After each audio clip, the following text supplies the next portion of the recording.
우리 아이가 어쩌면 노벨 문학상 수상할지도 몰라라는 그런 기대감으로 무조건 한강 작가님처럼 만들어주세요. 답을 구할 수가 없는 거예요. 지금 우리 아이에게 가장 필요한 거는 안녕하세요. 작가의 스택TV 이작가입니다. 한강 작가님이 노벨 문학상을 수상하면서 대한민국은 물론 세계적으로 한강 아리, 한강 열풍이 불고 있죠. 성인들뿐만이 아니라 아이들에게까지도 독서 열풍, 글쓰기 열풍으로까지 이어지고 있는 분위기인데요. 특히나 우리 아이도 한강 작가님처럼 만들어주세요. 왜 예전에도 그런 분위기들이 있지 않았습니까? 박세리 선수처럼 만들어주세요 해서 뭐 골프를 배우고, 손흥민 선수처럼 만들어주세요, 박지성 선수처럼 만들어주세요 해서 축구 선수 바람이 불고, 이런 흐름이 지금은 이제 글쓰기 열풍으로까지 이어지고 있다는 겁니다. 저는 개인적으로 이런 열풍, 이런 글쓰기 바람, 반갑습니다. 사실 그동안 인문학, 국문학에 대한 관심이 있었던가요? 어떤가요? 그런데 최근에 이 한강 작가님 수상 소식에 문학 작품에 대한 열풍이 일고 있고, 글쓰기에 대한 열풍이 일고 있다는 겁니다. 이를 계기로 해가지고 많은 사람들이 우리 문학 작품들도 사랑하고 글쓰기에도 더 많은 관심을 보여준다면 참 좋겠다, 그런 생각을 해보게 되네요. 제가 국문학과에 들어갈 때만 해도 반대의 목소리들이 굉장히 많았습니다. 대체적으로 이런 분위기인 거죠. 국문학과 졸업해서 뭐 할 건데? 먹고 살 수나 있겠어? 이런 분위기들인 거죠. 취직에 대한 어려움, 뭐 소설가로서, 뭐 작가로서 성공이 그렇게 쉽지가 않다. 정말 어렵다. 그런데 우리 한강 작가님 정말 그 힘든 일을 해내셨잖아요. 그것도 노벨 문학상, 세계에서 정말 권위 있는 상이잖아요. 거기에서 1등을 먹은 거예요. 한강 작가님이 노벨 문학상 수상 쾌거를 이룰 수 있었던 그 이유가 무엇일까요? 나는 쓰는 사람으로 남겠다.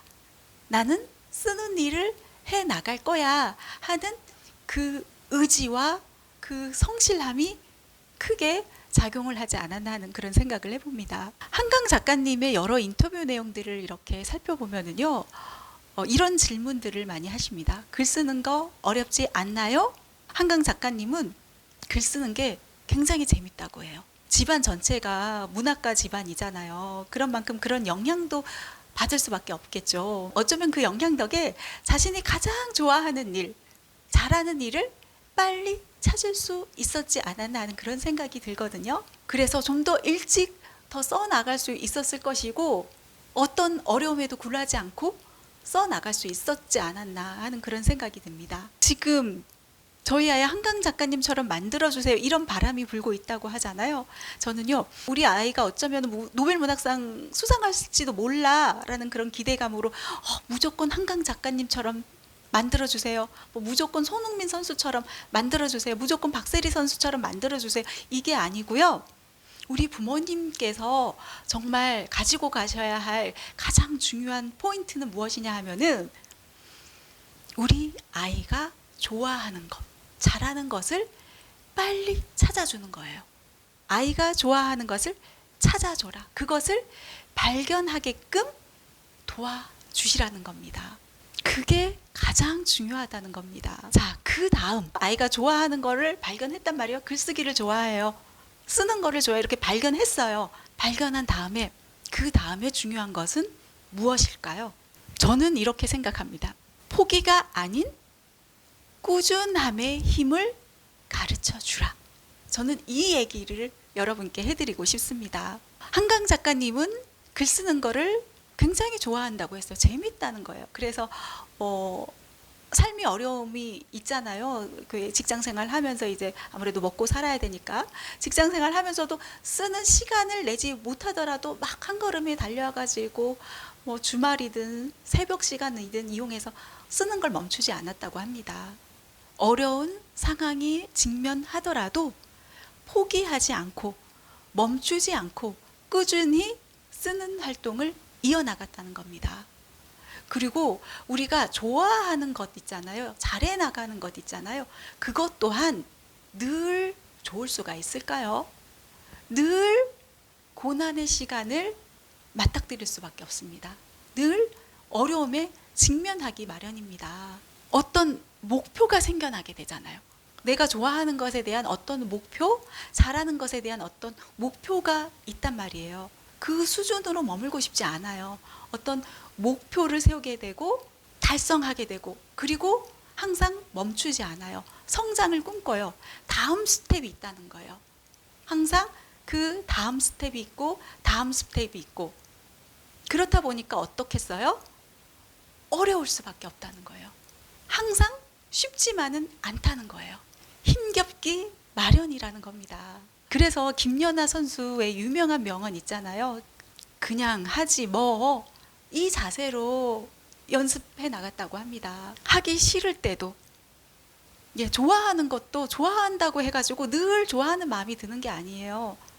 유혹의 순간을 만날 수밖에 없죠. 친구들과 놀고도 싶고 좋아하는 유튜브도 보고 싶고 그런 순간순간들이 생겨나기 마련이라는 거예요. 그때마다 김연아 선수 또한 마음의 주문을 걸었다고 하잖아요. 그냥 하지 뭐. 한강 작가님 또한 그랬지 않았나 싶어요. 어려움의 순간에서도 그냥 쓰지 뭐. 그냥 무조건 써 나갔다는 겁니다. 그게 그냥 하기에 힘이지 않나 하는 그런 생각도 해보게 되네요. 늘 좋을 수만은 없다. 늘 잘해 나갈 수만은 없다. 왜냐하면은 우리는 늘 어떤 목표를 달성하기를 원한다는 거예요. 어떤 실력자가 되길 원한다는 거예요. 어떤 최고가 되길 원한다는 거예요. 그 길을 가기까지 어려움과 고난의 순간, 과정을 만날 수밖에 없다. 그럼에도 불구하고 포기하지 않는 것, 꾸준히 해 나가야 한다는 것, 그것을 우리 아이들에게도 가르쳐 줘야 한다는 겁니다. 한강 작가님은 글 쓰는 과정보다는 오히려 삶을 살아가는 과정이 더 힘들었다고 합니다. 우리가 무조건 좋아하는 일도 포기할 수밖에 없는 그런 어떤 여건, 상황들이 있잖아요. 아, 지금 내 상황이 이럴 수는 없어. 지금 내 상황이 지금 그냥 글이나 쓰고 이렇게 앉아 있을 수는 없어 해서 사실 또 방향을 틀 수도 있고 또 다른 일을 해 나갈 수도 있고 방향을 돌리고 하다가 또 이건 나에게 맞지 않는 것 같아 해서 또 돌리고 하다가 아 이것도 아닌가 봐 해서 돌리고 이런 경우들도 많죠. 한강 작가님은 늘 꾸준히 해 나갔다는 거예요. 좋아하는 것에 대해서 그것 자체가 자기에게 가져다주는 선물을 알고 있다는 거예요. 어떨 때 제일 기쁘냐 하면은 노벨 문학상 상을 받았을 때가 아니라 소설 한 편을 막 쓰는 과정 얼마나 힘겹겠어요. 다 쓰고 났을 때 한 편의 그 작품을 다 완성하고 났을 때 그때가 가장 행복하다고 합니다. 무언가를 할 때 우리 친구들이 어떤 공부를 할 때 쉬운 게 어디 있어요. 쉬우면 놀이죠. 놀이가 아니라 이겨내야 하는 과정이라는 거예요. 뭔가 공부를 함에 있어서도 그리고 자신이 이루고 싶은 어떤 꿈을 달성해 나가는 과정에 있어서도 늘 어려움을 직면할 수밖에 없다. 그런데 어려우니까 이건 나의 길이 아닌가 봐. 아니면 나의 상황 여건상 아 지금 이거 할 때가 아니야. 다른 걸 해야겠어. 그게 아니라 한 길을 올곧게 걸어갔던 거죠. 쓰는 일을 멈추지 않았다는 겁니다. 한강 작가님께서는요, 글을 쓰는 것보다 오히려 삶을 살아가는 게 더 힘든 과정이었다. 이런 이야기도 하더라고요. 그렇다고 해서 이 한강 작가님이 글 쓰는 게 쉽다. 이런 이야기도 아니에요. 인터뷰 내용들을 이렇게 찾아보면은 글쓰기 과정이 굉장히 어렵다. 이런 말씀도 하시거든요. 앞서서도 얘기했죠. 왜냐하면은 우리가 뭔가를 해 나가잖아요. 좋아하는 일을 뭔가를 해 나가잖아요. 공부 또한 마찬가지입니다. 뭔가를 해 나가요. 그런데 어느 순간 힘이 빠질 때가 있어요. 지끈지끈 머리가 아플 때가 있어요. 왜 갑자기 머리가 아프고 힘이 빠질까요? 안 풀리는 순간이 있거든요. 그런데 왜 풀리지 않을까요? 이제 뭔가 알기 시작했기 때문이에요. 깊은 탐구의 과정이 시작된 거예요. 그리고 이건 왜 이렇지? 더더욱더 질문이라는 게 생겨나기 시작하는 거예요. 그러면서 답을 구할 수가 없는 거예요. 그러면서 이거는 아닌가 봐, 이렇게 우리 아이들은 생각할 수도 있다는 거예요. 그럴 때마다 우리 부모님께서 알려주셔야 한다는 거예요. 이런 과정은 누구에게나 찾아오는 과정이다. 좋아하는 것, 잘하는 것이라고 해서 늘상 재밌고 즐거운 과정만이 펼쳐지지는 않는다는 거예요. 오히려 더더욱더 더 나은 방향으로, 더 도달하기 힘든 과정으로 걸어가면서 더 해답이 보이지 않는 그런 어려움의 과정에 직면하기 마련이라는 겁니다. 그럴 때마다 더 둥 두들겨주면서 잘해 나가고 있는 거야. 지금 충분히 잘해 나가고 있어. 포기하지 말고 꾸준히 해 나가 보자. 한 발 한 발 걸어 나가다 보면 언젠가 목표 지점에 서 있는 너를 만나게 될 거야. 이렇게 아이를 격려해주고 응원을 해주는 그런 자세, 굉장히 중요하다는 겁니다. 보통의 실력자들, 최고라고 칭하는 사람들 어떨까요? 우리는 그 한순간의 장면만을 바라봅니다. 노벨문학상 수상했네. 1등 먹었네. 그런데 그 이면에는 또 다른 힘겨운 과정들이 존재하기 마련이라는 거죠. 그리고 올곧게 걸어가는 그 꾸준함이 있었다.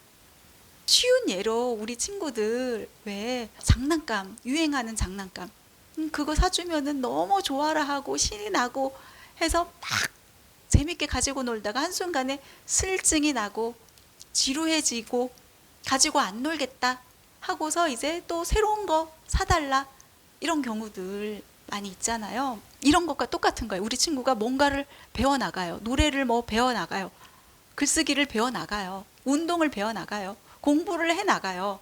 그런데 잘하는 줄 알았는데, 잘 공부해 나가는 줄 알았는데, 학원에서 열심히 잘 공부하는 줄 알았는데, 학교에서 잘 해나가는 줄 알았는데, 어느 날 아이가 왜 힘들어하지? 이건 아닌가 봐. 우리 아이는 공부의 길이 아닌가 봐. 우리 아이는 음악가의 길이 아닌가 봐. 우리 아이는 운동선수의 길이 아닌가 봐. 쉽게 포기하는 경우들이 있는데요. 그게 아니라 지금 우리 아이에게 가장 필요한 거는 그냥 1등 만들어주세요. 그 1등은 그냥 나오지 않는다. 포기하지 않고 매일 꾸준히 유혹의 순간을 다 이겨내고 자신이 하는 일에 늘 최선을 다하는 그 결과가 결국 쌓여서, 꾸준함이 쌓여서 결국은 최고의 자리에 올라 사람들에게 축하받고 영광을 또 받을 수 있게 된다는 겁니다. 어떤 근성, 해내고야 말겠다는 그런 자세, 그리고 포기하지 않고 인내할 줄 아는 자세, 그리고 오늘은 비가 오니까, 오늘은 숙제해야 되니까, 그게 아니라 늘 꾸준히 해나갈 수 있는 힘, 성실성, 이런 것들을 키워져야 한다는 거예요. 좋아하는 것, 잘하는 것을 먼저 찾는 게 1순위고요. 그것들이 성실성, 인내, 이런 것들과 만났을 때 최고의 자리에 갈 수 있게 된다. 우리 아이들이 1등, 실력자가 될 수 있다. 최고가 될 수 있다. 지금 우리 아이들에게 필요한 건 누구처럼 해주세요가 아니라 좋아하는 거를 찾게 해주는 것, 잘하는 것을 찾게 해주는 것, 그리고 포기하지 않게 늘 성실하게 한 발 한 발 어려운 순간에서도 그냥 하지 뭐의 자세로 계속 해나갈 수 있는 그 힘을 길러주셔야 한다는 것, 이 말씀 오늘 드리고 싶었습니다. 네, 오늘 이 시간 여기서 마무리하겠습니다. 감사합니다.